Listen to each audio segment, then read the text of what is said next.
y hay una chica que tiene a la mamá enferma y no puede asistir, entonces para que le quede la clase grabada y pueda. Listo. Ya ahí está grabando. Sí, listo, gracias.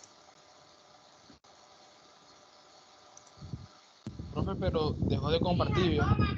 Sí, ya la están viendo. Sí. Ya, listo, gracias.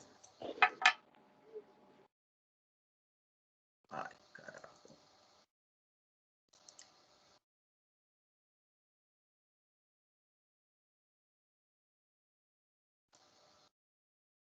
Bueno, entonces les decía que es un tema de bastante importancia, porque dependiendo de la naturaleza del antígeno al cual nos expongamos, vamos a desencadenar una respuesta inmunológica adecuada para defendernos de ese patógeno, o por el contrario, algunos patógenos así ingresen, no van a desencadenar una respuesta inmunológica y por lo tanto vamos a terminar desarrollando la enfermedad.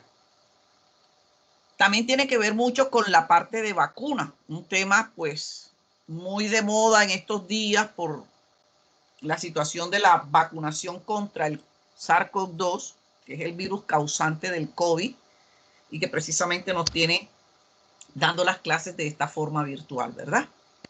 Entonces ustedes escuchan en los noticieros que, por ejemplo, la vacuna de Pfizer tiene una efectividad del 95%, pero que la de la vacuna de Johnson & Johnson tiene una efectividad, por decir algo, del 80%, que hay otra que tiene la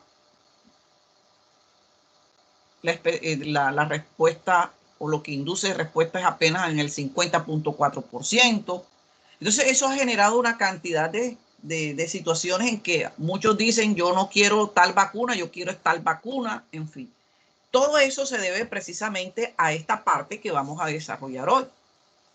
Entonces vamos a definir dos términos que de pronto tenemos la tendencia a confundirlos y pensamos que es lo mismo, y son antígenos e inmunógenos. Entonces yo hablo de antígeno y se las voy a leer textualmente porque es una definición. Se las voy a leer textualmente y luego explico. Entonces decimos que antígeno es toda molécula de procedencia exógena. ¿Eso qué quiere decir? Que pueden venir de afuera, del medio externo al cual nosotros nos encontramos, como es el caso de virus, bacterias, hongos o parásitos. O exógeno, porque está fuera de nuestra célula. Recuerden que nuestras células tienen antígenos que, aunque son propios de nuestras células, son considerados antígenos.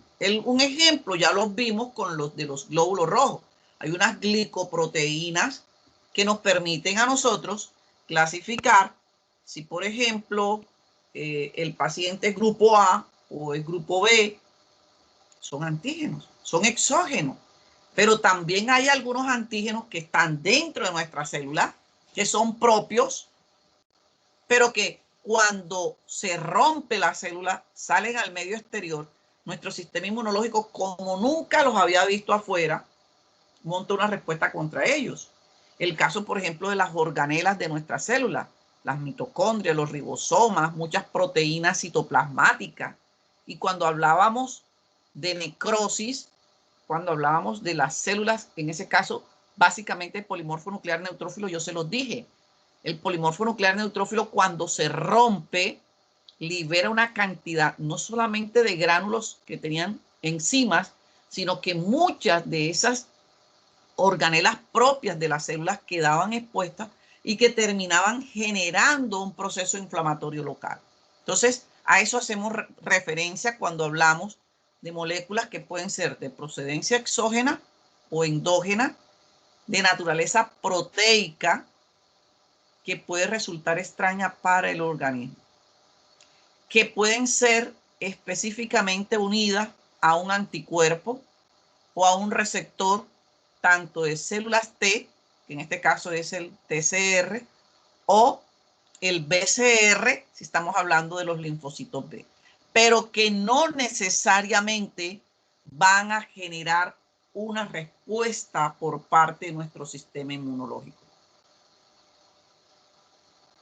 ¿Eso qué quiere decir? Que no todos los microorganismos a los cuales nosotros nos exponemos van a activar nuestro sistema inmune. Y que de pronto nos exponemos a muchas partículas que no van a generar activación de nuestro sistema inmune. Les pongo un ejemplo sencillo. Inhalamos unas partículas, unas micropartículas de carbón. Estamos allí cerca, un sitio donde están asando una carne. Y hay micropartículas y la inhalamos. Les aseguro que esa micropartícula de carbón no va a generar que se activen mis linfocitos T y B y producir anticuerpos contra la partícula de carbón.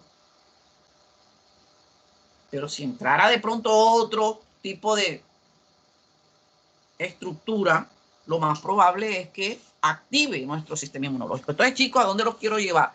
Que no todo lo que ingresa a nuestro organismo va a desencadenar una respuesta por parte de nuestro sistema inmunológico. Para que nuestro sistema inmunológico genere una respuesta contra ese patógeno, debe tener unas características muy particulares. Y es allí cuando hablamos de inmunógeno. Entonces les leo la definición de inmunógeno. Es toda molécula extraña al hospedero de naturaleza proteica, lipídica o carbohidrato capaz de inducir una respuesta inmunológica. Entonces miren que quien activa nuestro sistema inmunológico no son los antígenos, son los inmunógenos. Y precisamente vamos a mirar qué características tiene un inmunógeno para activar nuestro sistema inmune que no lo tienen los antígenos. Otro término tiene que ver con inmunogenicidad. Y es la potencia o capacidad que tiene una molécula para generar una respuesta inmune. Y esa inmunogenicidad va a depender tanto de la naturaleza como lo inherente al individuo en el cual actúa, o sea, la persona que la recibe.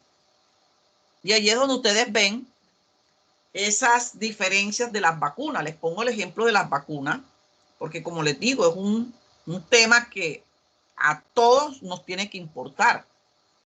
Porque es que dependiendo de esa vacunación, podremos volver a tener, entre comillas, una nueva normalidad, que nuestra vida vuelva a ser como antes, de no tener que tener un tapaboca, un protector facial para poder ir a una clase, que nuestras clases tengan que ser de manera virtual y no de manera presencial. Entonces, es un tema que nos debe interesar a todos. Por eso les pongo el ejemplo de las vacunas. Este término ya les debe ser familiar e incluso deben de tener claridad de ello, porque fue tema ya de evaluación del primer corte. Y tiene que ver con el término de epítope o determinante antigénico. Entonces, el epítope o determinante antigénico es una región o una partecita de una proteína que es capaz de interactuar, ya sea con el BCR, que es el receptor de células B, o TCR, receptor de células T, o de un anticuerpo ya existente en el organismo de la persona que se ha expuesto. Entonces, chicos, cuando hablamos del SARS-CoV-2, que es el virus causante del COVID, la vacuna no fue hecha contra todo el virus. Fue hecha, la mayoría, por no decir que todas, fueron hechas a base de una proteína que tiene ¿qué? Que tiene la característica de ser un inmunógeno, que es la proteína Spike o proteína S. Y contra ese inmunógeno es que actúan nuestro sistema inmunológico, produciendo esos anticuerpos que van a prevenir que si usted se expone al SARS-CoV-2, no desarrolle el COVID. Y si por algún motivo lo llegaras a desarrollar, lo vas a hacer leve y no vas a tener que llegar a una unidad de cuidados intensivos, que es el temor que nos da a todos, ¿verdad? Porque si todos supiéramos, listo, nos infectamos con el COVID y nos va a dar leve, una gripita, como decían algunos presidentes de Sudamérica, el caso de Bolsonaro, decía, no, es que es una gripita, igual el presidente de México, es una gripita, pero la gripita lleva 2.700.000 personas muertas en el planeta Tierra. Y va a seguir sumando, porque Brasil, por ejemplo, está descontrolado. En Brasil, promedio por día mueren 2.000 personas solo por COVID. Y va sumando. O sea que esto, mientras no paremos, tranquilamente se puede duplicar la cifra de muertes. Europa, Italia ya amaneció cerrado. Frontera cerrada. Cuarentena estricta. Colegios, universidades, todo paralizado. Inglaterra está paralizado. Alemania está paralizado. O sea que esto va a seguir sumando. Entonces, chicos, miren ustedes la importancia de saber, cuando nos hablan de esas vacunas, qué fue lo que hicieron esas personas. Entonces, no tomaron al virus completo, tomaron un pedacito y fue la proteína Spike o proteína esa, porque esa proteína es la que utiliza el virus para unirse al receptor ECA2 que está en las células de nuestros alvéolos pulmonares, a nivel gastrointestinal y en muchos otros órganos y tejidos. Entonces miremos aquí qué factores determinan la inmunogenicidad. Estas vacunas son creadas, ¿verdad?, de una sola forma. Pero recuerden que en el planeta Tierra existimos aproximadamente 7.000 millones de personas. Y cada persona es única. Yo, por ejemplo, soy genéticamente completamente diferente a cada uno de ustedes. Por lo tanto, la vacuna en mí puede reaccionar de una manera completamente diferente a alguno de ustedes. Entonces, ahí es donde vemos la parte genética. Y por eso ustedes ven que a personas les da ciertas reacciones que a otras dicen, no, a mí no me dio nada. De pronto un poquito de dolor ahí en el sitio donde me lo aplicaron y ya, pero no me dio nada. Pero de pronto a otras personas les da una reacción alérgica, a otras personas de pronto les da fiebre, a otras personas les dan náusea, diarrea, en fin, porque es que genéticamente no somos iguales. ¿De qué depende que esa vacuna genere una gran respuesta en los pacientes? Va también a depender de la ruta de administración. Y ahorita vamos a ver las diferentes vías por las cuales se administran normalmente las vacunas. Y vamos a ver que hay unas vías de administración que generan una respuesta más potentes que otras. El tamaño de ese epítope al cual yo me exponga también va a depender si necesito 1, 2 o 3 dosis. Y por eso ustedes también han visto de que las vacunas llevan 2 dosis, la mayoría. Solo creo que Johnson & Johnson va a aplicar una sola dosis, pero las demás todas son 2 dosis, unas con 15 días de diferencia entre una y otra, otras con 21 días de diferencia entre una dosis y la otra. Tiene que ver mucho la complejidad. Y aquí hablamos con complejidad. Me imagino que han escuchado que hay algunas vacunas que han utilizado algunos virus para colocar dentro de ese virus una partecita del SARS-CoV-2. Entonces, por ejemplo, hay unas vacunas que han utilizado unos adenovirus, que son virus que generan infecciones de vías respiratorias. Y esos virus, ese adenovirus, lo que han hecho es inactivar, quitar la capacidad que ese virus se replique cuando entre a nuestro organismo. Y lo están utilizando como vehículo para colocar la partecita del virus SARS-CoV-2 para que cuando entre genere una respuesta por parte de nuestro sistema inmunológico. La dosis, lo que ya les comentaba, unas llevan 1 o 2 dosis. ¿Eso de qué depende? De la antigenicidad, de la respuesta que genere. Entonces, así, por eso también he escuchado que todas estas vacunas llevan una serie de fases, la fase 1, la fase 2, la fase 3, la fase 4. Y que no se puede sacar una vacuna que no haya cumplido mínimo con las 3 primeras fases. Entonces, estas que ya están aplicándose es porque ya cumplieron a cabalidad las 3 primeras fases. Y una de esas fases es determinar la dosis. ¿Cuántas dosis? Si con una es suficiente para adquirir la inmunidad o si se necesitan 2 dosis para adquirir la inmunidad. Especie de donde se origina. De esas vacunas que están utilizando los adenovirus, hay una vacuna que tomó no adenovirus humano, sino que tomaron adenovirus de chimpancé.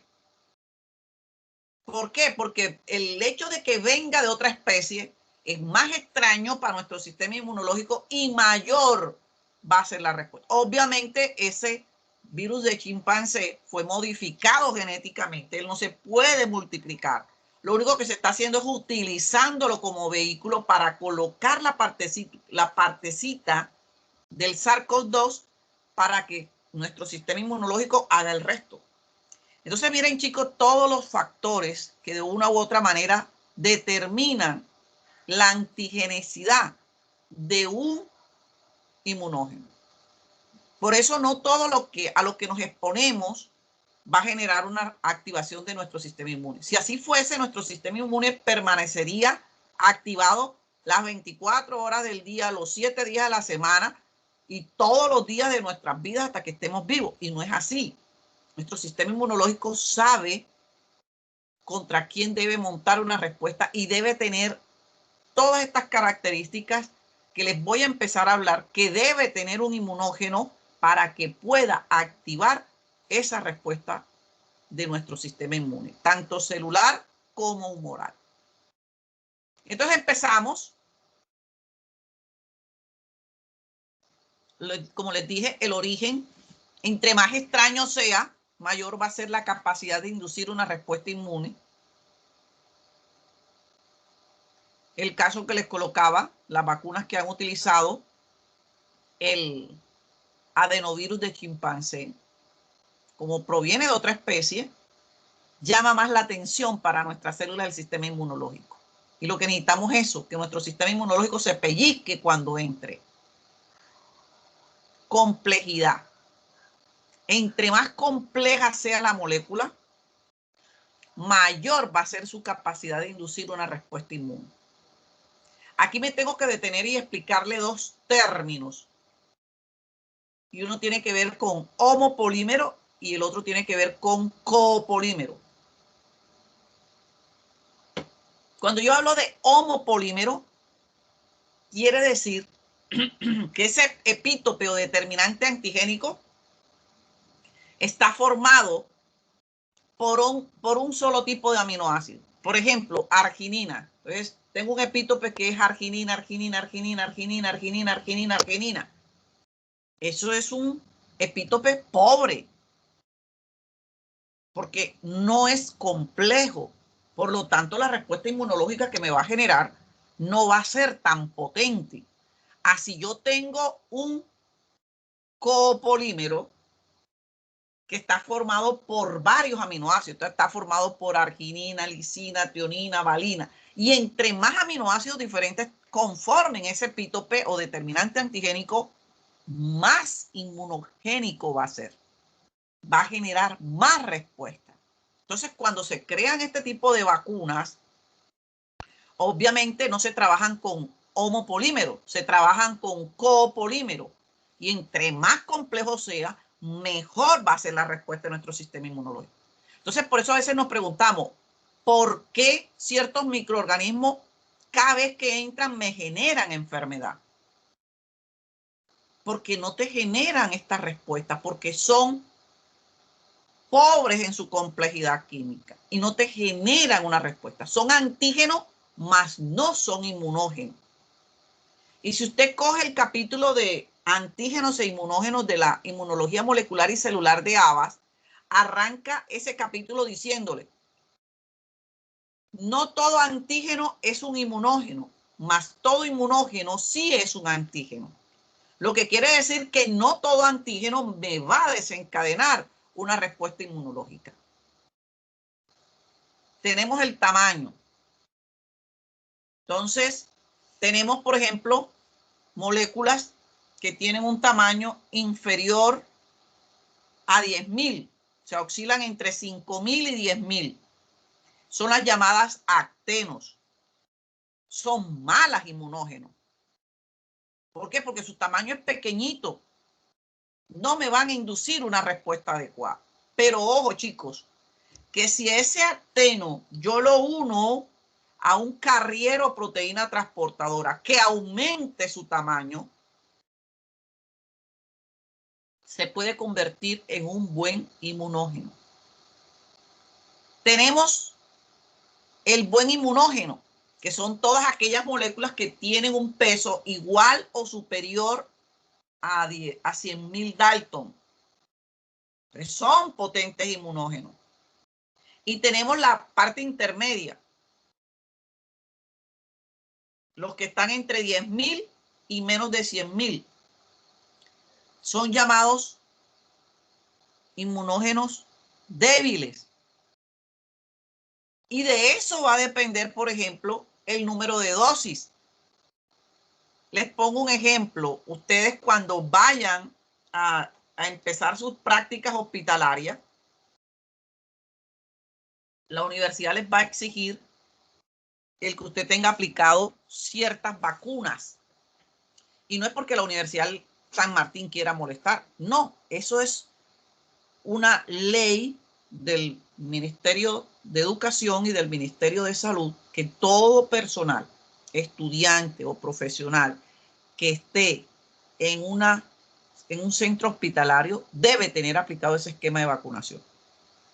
De tal manera que desde el portero hasta la señora que recoge la basura y hace el aseo en las clínicas y los hospitales deben tener un esquema de vacunación particular, porque es que están expuestos a muchos patógenos.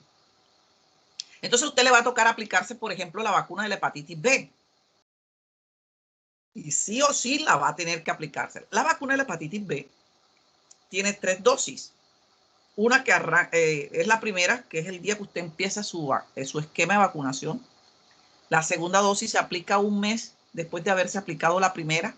Y la tercera dosis se la aplica al mes de haberse aplicado la segunda dosis. Solo cuando tienes las 3 dosis, cuando tu sistema inmunológico realmente ha generado una respuesta contra ese agente patógeno. ¿Y por qué necesitas 3 dosis? Porque la vacuna está hecha a base de un antígeno débil, en donde nuestro sistema inmunológico debe exponerse en varias ocasiones para que pueda montar una respuesta adecuada. En cambio, tenemos otras vacunas, por ejemplo, el de la fiebre amarilla, que tú te aplicas una sola dosis y quedas protegido de 10 a 20 años. ¿Por qué? Porque el antígeno del cual está hecho la vacuna de la fiebre amarilla es un superantígeno. Entonces, con una sola dosis suficiente. Hepatitis B no. Hepatitis B necesitas 3 dosis para que puedas tener una respuesta o una inmunidad protectora. Entonces, miren, chicos, todas las características que debe tener un inmunógeno para poder desencadenar toda esta respuesta. Características químicas. Chicos, hay aminoácidos. Recuerden que estos péptidos antigénicos o determinantes antigénicos, la mayoría son de naturaleza proteica o glicoproteínas, que es una combinación de un glúcido con una proteína. Y eso ustedes lo deben de tener fresquito porque han visto bioquímica. Lipoproteína es una proteína unida a un lípido, ¿verdad? Entonces, las proteínas, su unidad básica son los aminoácidos. Entonces, hay aminoácidos que son más inmunogénicos que otros. Por ejemplo, la tiroxina y la fenilalanina son más inmunogénicos que otros aminoácidos. Hay ciertos compuestos como el benceno que te incrementa la respuesta inmunológica. Por eso vemos que a las vacunas se trata de tener péptidos donde tengamos aminoácidos como la tiroxina y la fenilalanina y se le agregan ciertos componentes a la vacuna para aumentar su efectividad. Por ejemplo, dentro de los compuestos que se le agregan a las vacunas están los famosos coadyuvantes. Uno de los más usados es el hidróxido de aluminio, obviamente en cantidades mínimas que no generen toxicidad en el paciente, pero que sí generen una respuesta inflamatoria local en el sitio donde te aplicaron la vacuna. Por eso ustedes ven que la mayoría de las vacunas en el sitio donde se aplican generan una reacción inflamatoria local. Tú la tocas y está endurecida esa zona, es dolorosa la palpación, se pone esa partecita roja. Y cuando son aplicadas en niños, pues por lo general el pediatra le recomienda a la mamá que ese día le dé un poquito de Dolex o de acetaminofén al niño para evitar ese dolor. ¿Por qué? Porque eso lo que está haciendo es que las células del sistema inmune lleguen al sitio donde se aplicó la vacuna. Y allí lleguen los macrófagos, células dendríticas y capturen el antígeno. Y lo lleven, hagan todo el proceso para presentárselo a nuestras células de la inmunidad adaptativa. Configuración espacial. Tenemos que los polipéptidos con aminoácidos destrógiros no son inmunógenos. ¿Y qué es destrógiro? Recuerden cuando vieron bioquímica o si la están viendo, que estas moléculas tienen un grupo OH. Recuerden que los aminoácidos tienen las 4 valencias ocupadas, una por un hidrógeno, una por el grupo amino, el otro por el grupo hidroxilo o grupo OH y uno por el radical, que es el que le da la característica a cada aminoácido. ¿Eso qué quiere decir? Que los aminoácidos solo varía entre uno y otro el radical. Entonces, dependiendo si el grupo OH de esos aminoácidos están ubicados del lado derecho, decimos que es destrógiro y por lo tanto no será un buen inmunógeno. Pero si el grupo OH está ubicado del lado izquierdo, sí va a ser un buen inmunógeno. Entonces, esto de pronto lo verán en toxicología, en farmacología, en donde cuando se elaboran medicamentos, se tienen en cuenta esta situación o configuración espacial. ¿Por qué? Porque la mayoría de los receptores de nuestra célula tienen una configuración para los aminoácidos levógiros. Entonces, si usted fabrica el caso, por ejemplo, de los químicos farmacéuticos, que son los encargados de elaborar los medicamentos, ¿sí? Producen un medicamento con un aminoácido destrógiro, pues ese medicamento va a ir al fracaso, porque los receptores de nuestras células están hechos para aminoácidos levógiros. Entonces, miren ustedes, chicos, todas las características que debe tener ese inmunógeno para ser capaz de desencadenar una respuesta de nuestro sistema inmunológico. Aquí tenemos, por ejemplo, lo que tiene que ver con la complejidad. Aquí tenemos digamos, un péptido o determinante antigénico. Y miren que tiene 5 epítopes. Y miren cómo cada uno de estos epítopes genera la activación de un linfocito B para que se convierta en célula plasmática y esa célula plasmática produzca anticuerpos. Entonces miren que este antígeno, que tiene una gran complejidad, puede generar 5 tipos de anticuerpos, uno para cada epítope. Si yo tuviera un antígeno nada más con el epítope rosado, pues nada más produciré anticuerpos contra ese epítope rosado. O sea, sería una respuesta muy pobre. Entonces, por eso les digo que entre más complejo sea, mayor va a ser la respuesta por parte de nuestro sistema inmunológico. Y recuerden que estos anticuerpos, cada uno de ellos, reaccionarán única y exclusivamente contra su determinante antigénico. Entonces, los rosados contra el rosado, estos azules contra el epítope que lo indujo, que es el color café, este azulito claro contra este epítope, lo fucsia contra el epítope fucsia y el color lila contra el epítope lila. Entonces, son una respuesta específica. ¿Qué otras características debe tener nuestro inmunógeno? Carga eléctrica. Entonces, no importa si la carga eléctrica es positiva o negativa.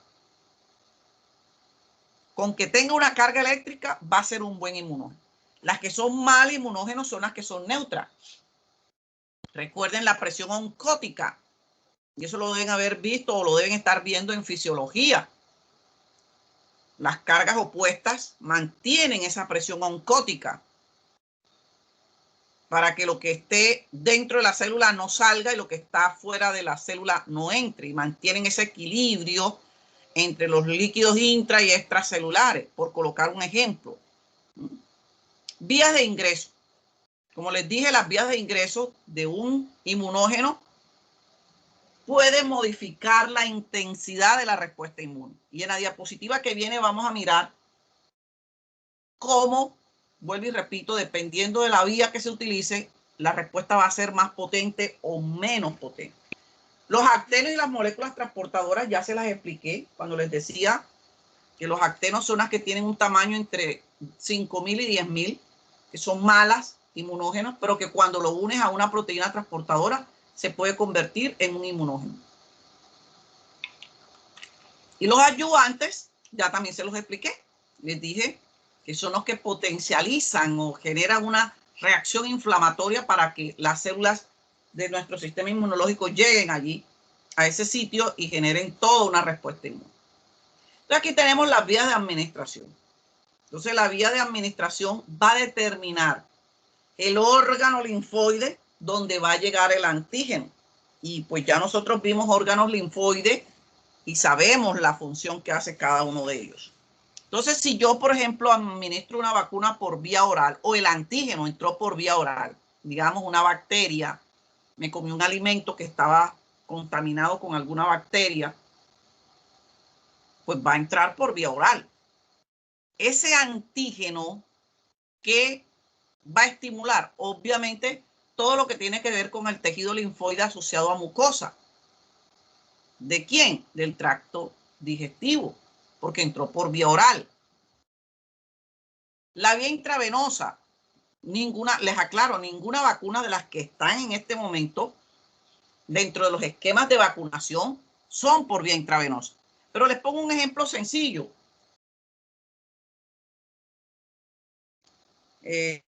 A un laboratorio para que le tomen una muestra, porque se va a hacer unos exámenes de laboratorio, y la persona que le hizo la toma de muestra no le hizo una buena asepsia en el sitio y habían bacterias en su piel. Recuerden, nosotros tenemos microorganismos en la superficie de nuestra piel y que algunos son oportunistas y que precisamente aprovechan este tipo de procedimientos para ingresar.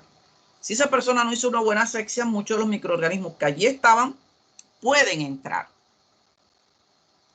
Y ya sabemos que todo microorganismo que entre a través de torrente sanguíneo, ¿a dónde llega? Llega al vaso. Entonces, digamos que allí en el vaso va a generarse ese proceso de selección y expansión clonal, que también ya yo lo expliqué cuando hablábamos de los órganos linfoides. Si el antígeno entra por vía subcutánea, ese antígeno se va a ir a los ganglios linfáticos cercanos al sitio por donde entró ese antígeno. Indudablemente la vía subcutánea y la intradérmica son las que generan una respuesta inmunológica más potente. Hago una pregunta y me da el nombre de la persona que vaya a responder. ¿Por qué creen ustedes que estas vías subcutáneas intradérmicas son las más potentes?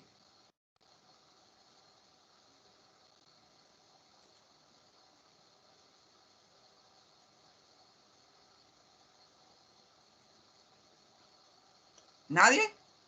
¿Nadie se arriesga?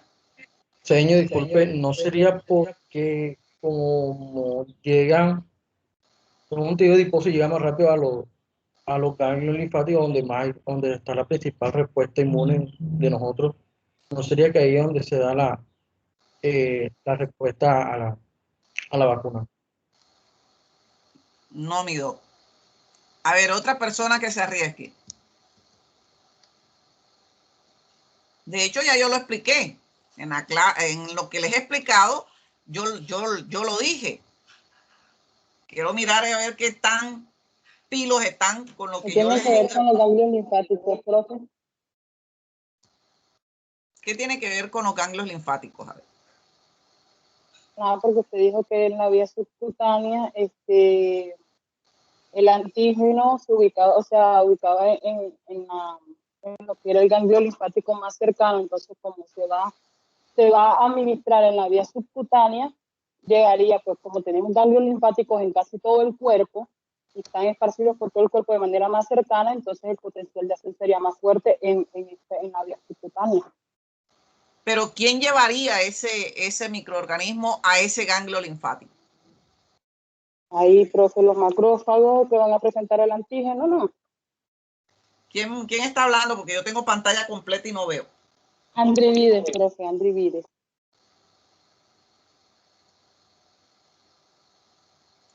Listo, Andri, te ganaste una nota.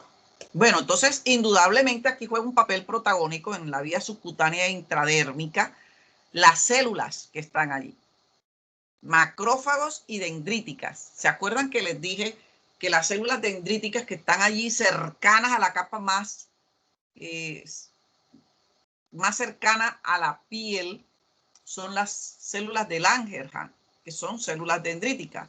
Entonces, cuando yo coloco una vacuna intradérmica o subcutánea, en esa parte de ese tejido hay mucho macrófago, muchas células dendríticas que capturan al microorganismo y te lo llevan rápidamente a los ganglios linfáticos cercanos para que se monte toda una respuesta y empezarán ese proceso de selección clonal, y es mirar qué clon tiene un TCR o un BCR parecido al péptido. Recuerden que linfocitos T, ya sean CD4 o CD8, no reconocen al microorganismo completo. Tienen que ir en forma de péptido antigénico. ¿Y eso lo hace quién? Lo hacen macrófago y dendrítica, que son las que cogen los patógenos y lo degradan y forman los famosos péptidos antigénicos o determinantes antigénicos. Por sí solo no lo va a reconocer. Entonces, esa es la razón del por qué estas vías son extremadamente eficaces. La vía oral es la ruta de ingreso al organismo en la que hay una menor respuesta a esas moléculas extrañas. Como les digo, porque solo van a estimular las células que están en el tejido linfoide asociado a mucosa digestiva. La dosis. Entonces, aplicar dosis muy bajas del antígeno no te va a generar una respuesta adecuada. Es el caso de esta que vemos aquí, la moradita. ¿Sí? El sistema inmunológico es tan bajita la cantidad que entró que no estimula el sistema inmune. Caso contrario, cuando hay demasiado, va a terminar generando un proceso de tolerancia inmunológica y no hay una respuesta adecuada. Entonces, por eso de allí la importancia de encontrar la cantidad, la dosis del antígeno adecuado para que genere una respuesta adecuada. Y es una de las fases precisamente que les hablaba, que deben de cumplir las vacunas para que puedan ser aprobadas por la FDA, la EMA y todos estos entes que regulan esa, digamos, esa aceptación de medicamentos, y las vacunas son consideradas unos medicamentos. Entonces, por eso se determina si es una dosis, si es 2 dosis y qué cantidad debe llevar cada dosis. Entonces, eso es lo importante. Miren, todo esto también lleva a que se determine el uso a veces de dosis repetidas y espaciadas, lo que estamos viendo ahora. Ustedes ven que las vacunas se están aplicando, la mayoría de las vacunas, excepto creo, si mal no estoy, la de Johnson & Johnson, que se va a colocar una sola dosis, pero el resto de las vacunas son de 2 dosis y van espaciadas la una entre la otra, de 15 días, otras de 21 días. Entonces, cuando yo aplico esto, protocolos de dosis repetidas, espaciadas a lo largo de varias semanas, se obtiene una mejor respuesta que cuando se aplica una dosis única. Entonces, cuando aplico esas dosis repetidas, espaciadas, voy a generar una mayor proliferación clonal de linfocitos T y B específico para ese antígeno al cual yo acabo de aplicar. Entonces, por eso ustedes ven que se están aplicando 2 dosis con intervalos para mejorar una mejor respuesta en las personas vacunadas. Chicos, tenemos que muchos de los epítopes antigénicos pueden tener diferente estructura química. Algunas serán proteínas, otras son polisacáridos, otras son ácidos nucleicos, otros son lípidos. Entonces, no todos son buenos inmunógenos. Entonces, las proteínas son buenos inmunógenos. Los polisacáridos. Y si lleva un carrier o proteína transportadora, todavía son mejor inmunógenos. Los lípidos y los ácidos nucleicos son débiles o malos inmunógenos. Entonces, miren que la mayoría de las vacunas están hechas a base de proteínas o de polisacáridos para aumentar la inmunogenicidad de esas vacunas. Hablemos de la especificidad antigénica. Esto fue una caricatura que encontré que me pareció muy cómica y muy diciente. Y es que aquí tenemos un rostro, que digamos que esto sería el microorganismo completo. Y lo que siempre les he enfatizado, los linfocitos T, ya sean CD4 o CD8, no te reconocen al patógeno completo, te reconocen solo el epítope. Entonces miren que ese epítope, que es el que tiene todas esas características de inmunógeno, tamaño, complejidad química, composición química, cargas eléctricas, todo eso, esto es lo que genera la respuesta por parte de nuestro sistema inmunológico. Entonces, vuelvo y reitero que solo fragmentos del microorganismo lo que va a generar la respuesta de nuestro sistema inmune. La valencia antigénica es el número de determinantes antigénicos que pueden unirse a un anticuerpo. Entonces aquí tenemos, por ejemplo, un antígeno que tiene 3 epítopos, lo que quiere decir que puedo generar 3 tipos de anticuerpos. Uno contra el rosadito, contra el azul y otro contra el verde. Entonces, digamos que genera anticuerpos policlonales. Los tiene el mismo microorganismo, pero son epítopes diferentes. Entonces, es más fácil o más eficaz la respuesta cuando yo produzco 3 anticuerpos contra un mismo antígeno. Así es monoclonal. O sea, solo un epítope que tiene todas las características de un inmunógeno, el que va a generar la activación de mi sistema inmune. Entonces miren que aquí tiene 3 epítopes, pero solo uno tiene todas las características de un inmunógeno.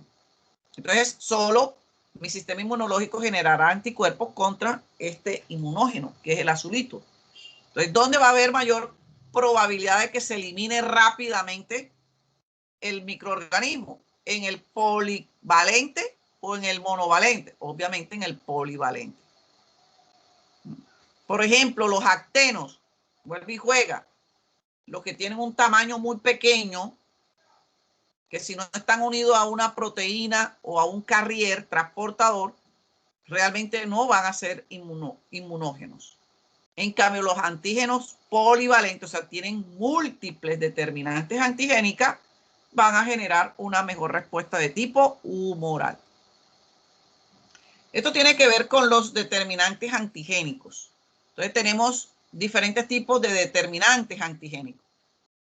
Les recuerdo, chicos, que las proteínas y todos los microorganismos, todos son tridimensionales. No son así planos como lo vemos aquí, obviamente, en la imagen. Entonces, tenemos los determinantes conformacionales, los determinantes lineales y los neoantígenos.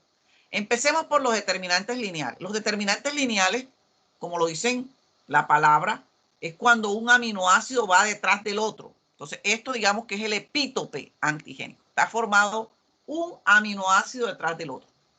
Ahora, estos determinantes lineales pueden ser accesibles, o sea, cuando están en la parte externa, cuando están en la superficie del microorganismo, donde fácilmente un anticuerpo o un receptor TCR o BCR se puede unir a él.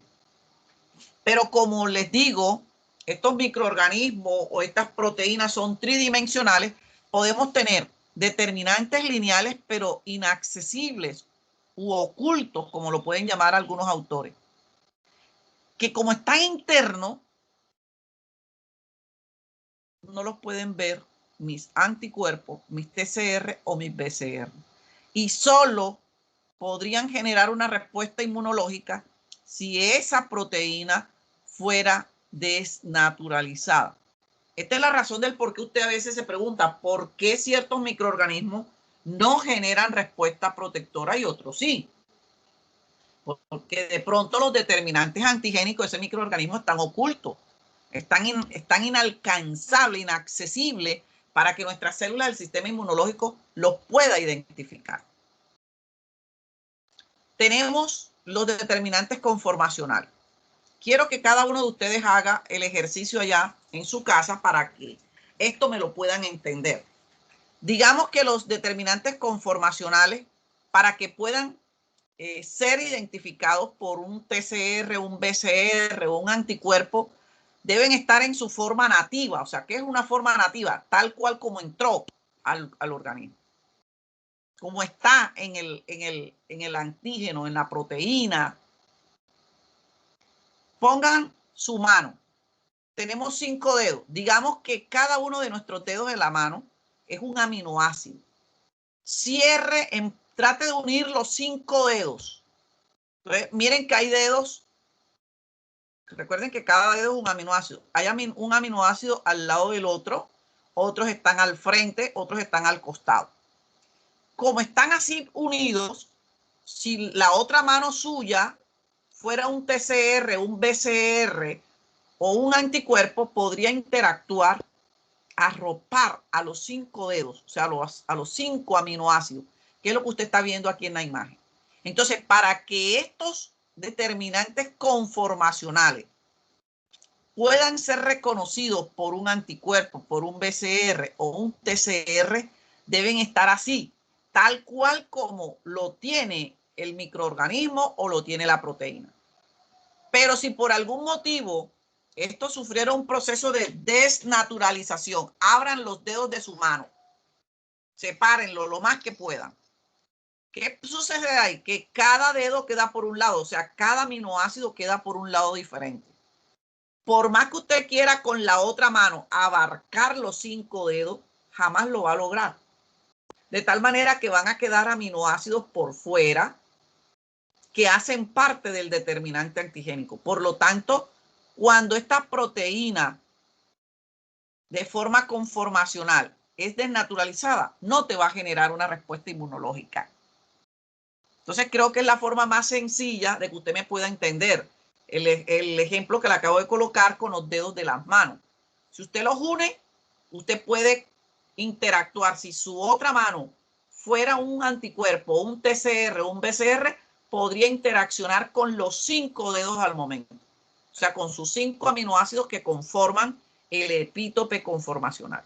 Pero si usted separa los 5 dedos lo más que pueda, la otra mano, por más que quiera, no podrá cobijar al mismo momento los 5 aminoácidos.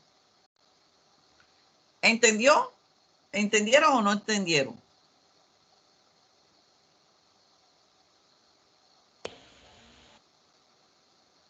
¿Quedó claro esa parte? Profesora, disculpe, no. No, ¿qué, mijo? Que no entendiste. La última parte va a decir, me parece que puedo repetir. Bueno, coge tu mano, es la única forma que me entiendas. Coge tu mano, ¿verdad? Coge tu mano izquierda. Une los 5 dedos de tu mano izquierda. ¿Ya lo hiciste? Sí, señora. Listo. Bueno, digamos que cada uno de tus dedos que tienes ahí unido son un aminoácido. Y los 5 aminoácidos conforman un determinante conformacional. Coge tu mano derecha y trata de abarcar los 5 dedos, o sea, forrarlos. Te vas a dar cuenta que puedes interactuar con los 5 dedos de tu mano izquierda. Los puedes unir a todos, cobijarlos. Entonces, eso es lo mismo que tenemos aquí. Un determinante antigénico de constitución conformacional, donde los aminoácidos, cuando están en su forma natural, así entró este determinante en el microorganismo o en el epítope antigénico, está conformado así. Si tú separas tus 5 dedos de la mano, o sea, se desnaturaliza la proteína, por más que tú quieras abrir la mano derecha para cobijar los 5 dedos que conforman el epítope antigénico, no lo vas a lograr. Por lo tanto, no vas a poder montar una respuesta contra este determinante antigénico que ha sido desnaturalizado y que no pueden interactuar los anticuerpos, los TCR o los BCR. Lo que quiere decir que solo podrá generar una respuesta en nuestro sistema inmunológico cuando están pegaditos unos con otros. Si lo desnaturaliza, ya no genera respuesta. ¿Ahora te quedó más claro?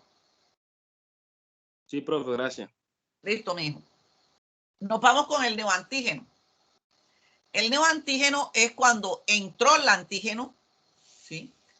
Pero no tiene ningún, mírenlo, no tiene ningún determinante antigénico, ni conformacional, ni lineal accesible, ni lineal oculto. No tiene ningún determinante antigénico. O sea que esto por sí solo no generaría una respuesta a nuestro sistema inmunológico.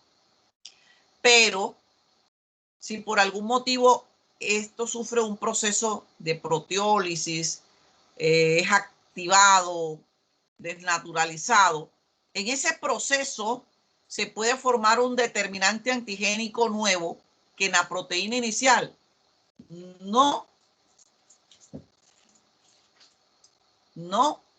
existía. Por eso hablamos de neoantígeno.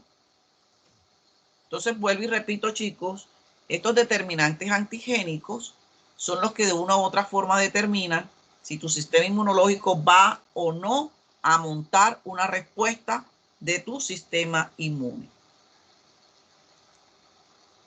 Bueno, esto fue lo que ya les expliqué allá, ¿sí? Ahora, tenemos, digamos, antígenos exógenos. Son aquellos que pueden venir de afuera. El caso del virus, bacterias, hongos o parásitos, ¿verdad? Que los podemos entrar en contacto a través de vía oral cuando ingerimos algún alimento o a través de vía aérea cuando los inhalamos o a través de la piel o a través de cualquier vía de penetración. O pueden ser, ¿sí?, exógenos de nuestras propias células. Recuerden que nuestras propias células tienen antígenos que son propios, pero que nuestro sistema inmunológico no debe atacarlos, porque si los ataca ya estaríamos hablando de un proceso autoinmune. Entonces, exógeno es todo aquello que entra a nuestro organismo, virus, bacterias, hongos, parásitos que desencadenan una respuesta inmunológica. Como les dije, los linfocitos T, CD4, CD8, no reconocen al microorganismo completo, reconocen un péptido. Por eso son tan importantes las células CPA, o sea, células presentadoras de antígenos, que cogen al microorganismo, lo fagocitan, lo procesan y lo unen a una molécula del complejo mayor de histocompatibilidad. Recuerden que yo les decía que el complejo todo péptido que provenga de un microorganismo, si es exógeno, el caso de las bacterias, el caso de los hongos, de los parásitos, se unirán a una molécula HLA clase 2 y se lo presentarán a los linfocitos CD4, helper o ayudador. Y que todo microorganismo que sea intracelular, o sea, que deba estar dentro de una célula, como es el caso de los virus y de un grupo pequeño de bacterias intracelulares, se van a unir a la molécula HLA clase 1 y se lo presentaremos a los linfocitos CD8. Entonces, aquí solo mencionamos la clase HLA2 porque se supone que son antígenos procedentes de microorganismos exógenos. Los endógenos, como ya les dije, son aquellos que deben estar dentro de nuestra célula, que pueden ser productos del metabolismo celular o que provienen de la presencia de microorganismos que tienen que estar dentro de una célula. Recuerden que estos se unirán a la molécula HLA clase 1 y se lo presentaremos a los CD8. Los autoantígenos, ya estos términos, pues, lo tenemos claro. Todo lo que tenga el prefijo auto significa propio, lo que quiere decir que son antígenos nuestros, ¿sí? Pero que si son reconocidos por el sistema inmunológico, pueden generar un proceso autoinmune. Por ejemplo, el tema que vamos a desarrollar mañana en el laboratorio, que es el factor reumatoide, es una de las enfermedades autoinmunes más comunes, por la cual les va a consultar los pacientes a ustedes. Y mañana vamos a ver precisamente, entonces se acordarán de esta diapositiva. Tenemos que hay sitios en nuestro cuerpo que son llamados sitios inmunológicamente privilegiados. ¿Eso qué quiere decir? Que tienen una pobre respuesta por parte de nuestro sistema inmunológico, porque son órganos que son poco irrigados por el torrente sanguíneo.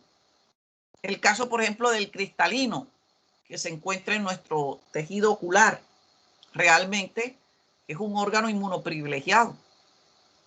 Allí no llega mucha irrigación sanguínea o linfática, por lo que los mantiene libre de posibles ataques de nuestras propias células.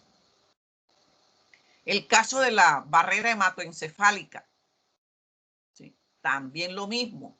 Nuestro cerebro, digamos, es una cajita fuerte que se trata de mantener lo más libre posible de antígenos y de cosas que se encuentren en el entorno para evitar precisamente reacciones. Por eso cuando las personas sufren esos traumas cráneoencefálicos por golpes fuertes, miren que automáticamente se generan una serie de reacciones inflamatorias y una cantidad de respuestas. ¿Por qué? Porque él estaba como una cajita fuerte, como le digo, al romperse esa barrera, pasa gran cantidad de antígenos que estaban circulantes que van a terminar desencadenando respuestas inflamatorias allí. Los señores tienen un tejido, un órgano, por decirlo así, que son sus testículos, que son inmunoprivilegiados, ya que los testículos tienen una barrera conformada por las células de Sertoli que impiden precisamente también que lleguen allí muchas células del sistema inmunológico que puedan llegar a desencadenar reacciones contra ese tejido propio. Por eso cuando los señores tienen golpes fuertes en sus testículos, pueden llegar a tener algunos tipos de complicaciones porque se pierde esa barrera. Y la que se crea entre madre e hijo cuando se está en el proceso de gestación. Recordemos que prácticamente el niño está casi que en un medio estéril, que la única comunicación que hay entre el niño y el entorno de él es a través de la barrera placentaria madre-feto, ¿sí? Entonces digamos que son órganos inmunoprivilegiados. Tenemos los famosos antígenos tumorales. Recordemos que las células cuando tienen un desarrollo anormal y empiezan a expresar algunos antígenos que han sido utilizados en la clínica para hacer el diagnóstico de algunos tumores. Por eso aquellas personas de pronto que se les sospecha de un posible cáncer, de un posible tumor, y eso lo verán ustedes en medicina interna, pues se solicitan unos marcadores tumorales que van a ayudar a esclarecer. Entonces, normalmente nuestras células, cuando tienen una alteración, ponemos el ejemplo de las células de la próstata de los señores. Todo señor después de 40 años de edad debe empezar a hacerse de manera anual un control del antígeno prostático específico. Cuando el señor por algún motivo está presentando una alteración en sus células prostáticas, va a expresar un antígeno llamado antígeno prostático específico, que a nivel de laboratorio lo determinamos, y si se encuentra en determinada concentración, pues puede hablar uno que hay una inflamación benigna en la próstata que puede ser manejable, o ya definitivamente hay un proceso más severo y llegará un momento en que se puede hablar de un proceso neoplásico. ¿Por qué? Porque hemos detectado la presencia de un antígeno que normalmente no debe estar en esa célula. Entonces, distintos antígenos pueden ser expresados por células tumorales, ya que son específicos de tumores o asociados a él. Entonces los podemos cuantificar. Usted va a ver, por ejemplo, el antígeno CA125, el antígeno carcinoembrionario, la alfa-fetoproteína. A nivel de las mujeres también tenemos una cantidad de marcadores tumorales que pueden ayudar a esclarecer, vuelvo y repito, un proceso tumoral. Tenemos los antígenos leucocitarios humanos o HLA. En esto no me voy a detener porque nosotros vamos a tener una clase solo de complejo mayor de histocompatibilidad. Pero para que lo tengan presente, se llaman antígenos leucocitarios humanos porque la primera célula donde se encontró fue en los leucocitos, ¿sí? Entonces, vuelvo y repito, los heredamos a partir desde el mismo momento en que somos concebidos por papá y mamá, y de allí que desde ese mismo momento tengamos algunas predisposiciones genéticas para desarrollar algunas enfermedades. Como dice el adagio por ahí común, lo que se hereda no se hurta. Entonces vamos a ver cuando hablemos de este tema cómo algunas enfermedades, desde el mismo momento en que papá aportó el espermatozoide, mamá aportó el óvulo y se dio el proceso de fecundación, desde ese mismo momento ya usted viene con una predisposición a desarrollar ciertas enfermedades a lo largo de su vida. Esto no me voy a detener tampoco, ya fue tema visto, tema incluso ya evaluado, que son los antígenos de los eritrocitos. Recuerden que la presencia de algunas glicoproteínas en la superficie del glóbulo rojo nos permiten clasificar a un paciente como grupo A, grupo B, AB, o la carencia de esas glicoproteínas como grupo O. Y la presencia de un factor, un antígeno llamado factor RH, que me permite clasificarlo como positivo o la ausencia como negativo. De esto no me detengo, ya eso se trató. Tenemos antígenos específicos de especie. Como les dije, cada especie, la especie humana, tenemos antígenos que son propios de nuestra especie, que no la tiene la especie animal o vegetal, o viceversa. Hay ciertas especies, antígenos que son propios de la especie animal o de la especie vegetal. Entonces son antígenos específicos de especie que nos permiten saber, por ejemplo, de pronto alguno de ustedes se dedica a ser médico patólogo el día de mañana, o trabajar con la parte de medicina forense, ¿sí? Y usted puede encontrar una sangre allí, una gota de sangre digamos, en una muerte, y usted puede determinar si esa sangre es humana o es de algún animal, ¿sí? Es para que vean ustedes hasta dónde llega pues la especificidad de estos antígenos de especie. Tenemos los superantígenos. Definimos los superantígenos como una familia de proteínas exógenas producidas por algunos virus o bacterias que tienen la capacidad de activar y de proliferar, o sea, hacer ese proceso de expansión clonal de los linfocitos T, ya sean CD4 o CD8. Entonces aquí tenemos una imagen para que les quede más claro. Tenemos una célula CPA que a través de su molécula HLA lleva el péptido antigénico, se lo presenta al linfocito T a través de su TCR. Esto es lo normal, ¿sí? Cuando entra un antígeno. Pero cuando hablamos de un superantígeno, estos superantígenos se vuelan este proceso. Y ellos directamente a través de esas proteínas se unen al TCR de manera externa y activan a esta población linfocitaria. Entonces, por eso decimos que son proteínas que pueden activar el sistema inmune pasando por alto todos estos pasos de procesamiento y presentación antigénica.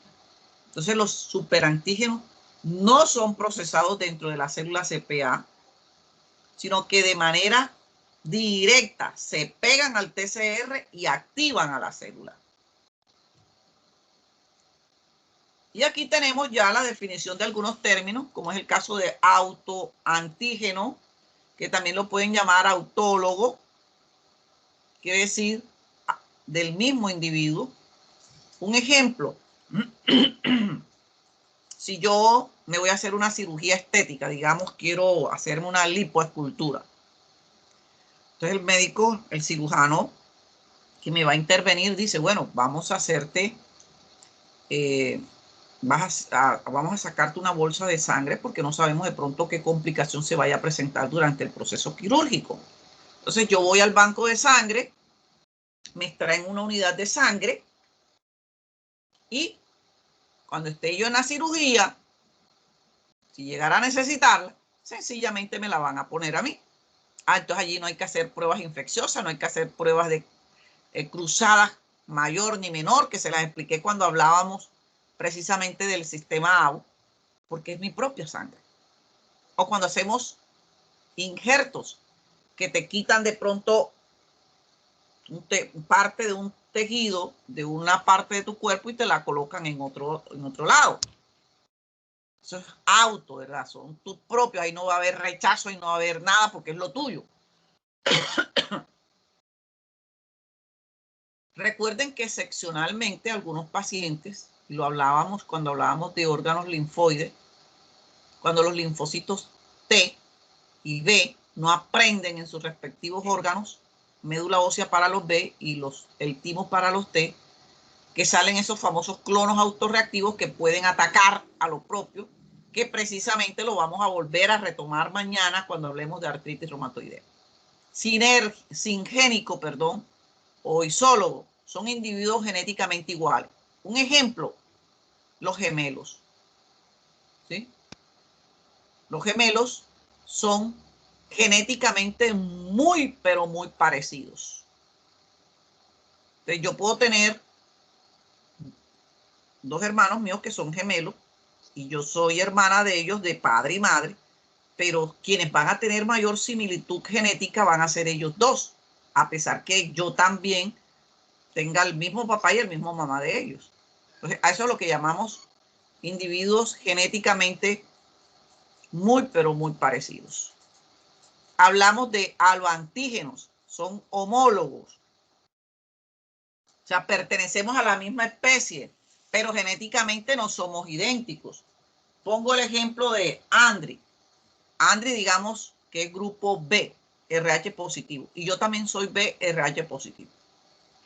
Entonces yo tranquilamente le puedo donar sangre a Andri. Genéticamente, Andri y yo no somos parecidos en nada, no tenemos nada que ver la una con la otra. Pero yo le puedo donar sangre a ella y ella me puede donar sangre a mí. ¿Por qué? Porque ambos somos del mismo grupo sanguíneo. Pertenecemos a la misma especie. Pero genéticamente no somos iguales. No tenemos ninguna similitud. Y tenemos los senoantígenos o heterólogos. son aquellos que provienen de especies diferentes, ya sea animal o bacteriana. En vista de la poca, digamos, la poca predisposición que tenemos nosotros a donar órganos, nosotros preferimos enterrar a nuestros familiares y que sean los gusanos los que hagan el proceso de descomposición del tejido y órganos que conforman a ese individuo, a nosotros ceder órganos, ¿verdad? No nos gusta donar órganos. Entonces, el hombre ha empezado a experimentar y mirar de dónde puede tomar ciertos tejidos, ciertos órganos para minimizar esa cantidad de personas que están en una lista de espera de un riñón, de un corazón, de algo. Ya. Se han hecho estudios y se ha dado cuenta que los cerdos tienen una gran similitud en lo que tiene que ver con las moléculas del complejo mayor de histocompatibilidad entre el hombre y los cerditos. Ya hay estudios en donde se está avanzando muchísimo y fragmentos del tejido de válvulas cardíacas de los cerdos se ha colocado con tejido humano y pues ha habido una muy buena respuesta. Entonces son estudios prometedores de que más adelante, de pronto en algunos años, veamos que se tomen partes de esos fragmentos para ayudar a pacientes que de pronto necesiten digamos, un trasplante, ¿sí? Entonces, básicamente, chicos, creo que esta es la última diapositiva. Si hay alguna pregunta, la podemos aclarar.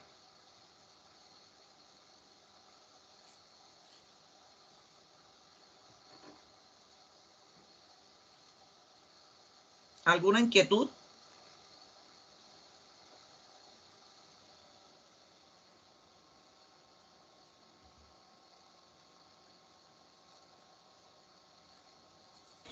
No, creo que todo claro. Bueno, chicos, entonces que tengan un resto de mañana hermosa. Nos vemos mañana en el mismo horario. Recuerden que el tema a tratar es RATs, todo lo que tiene que ver con artritis reumatoide. Si alguno se anima, pues ya saben, me lo comunican y con mucho gusto pues les doy el espacio para que empiecen a tener, digamos, una nota de pronto adicional.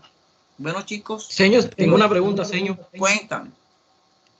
Señor, yo tengo un paciente ¿Sí? que muestra un extendido de sangre periférico, hemoglobina, no, más interesante que dice que se observan algunos linfocitos variantes neoplásicos y se observan algunos linfocitos variantes reactivos. Esto nos está hablando de un proceso tumoral.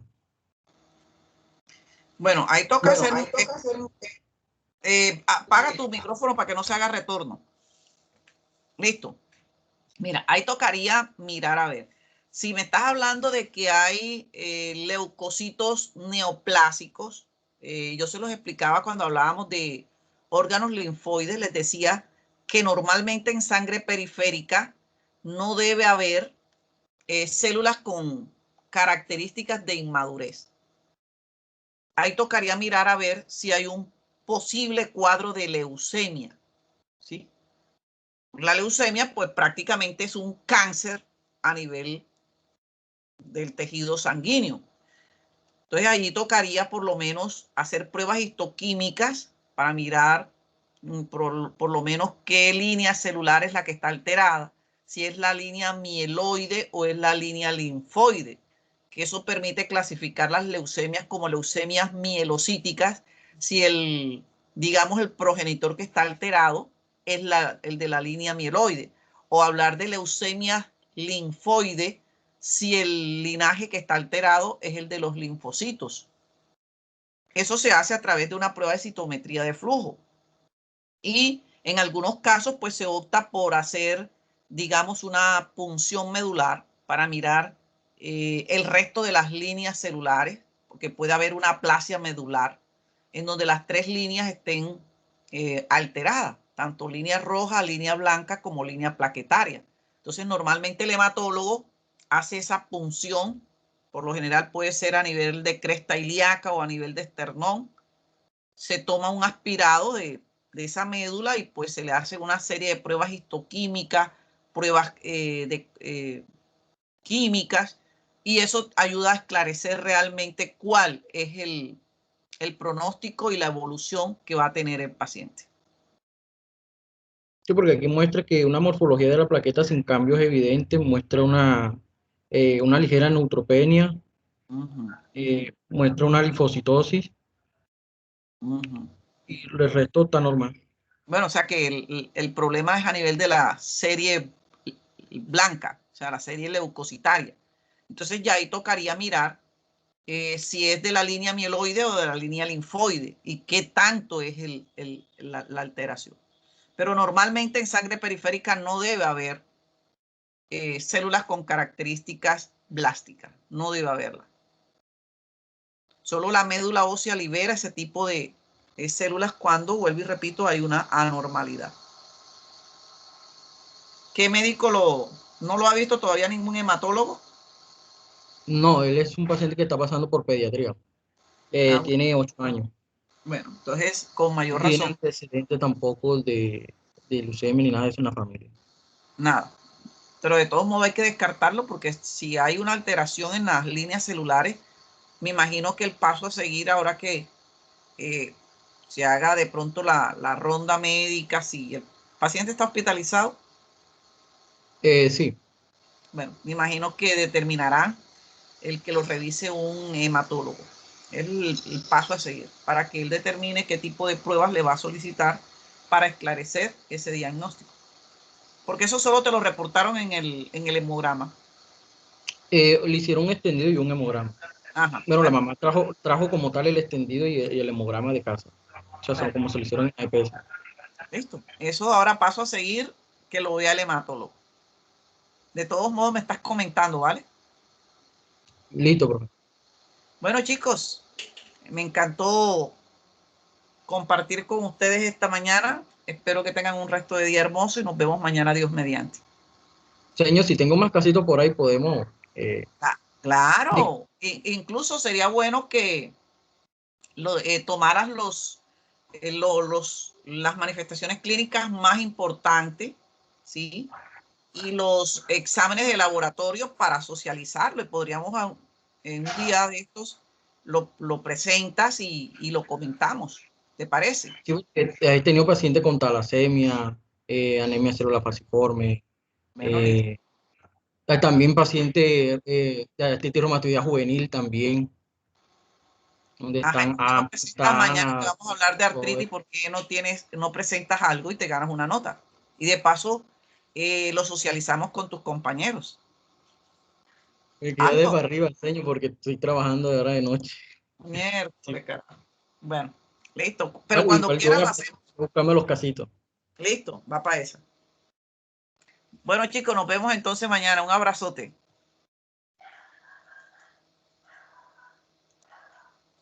Igual.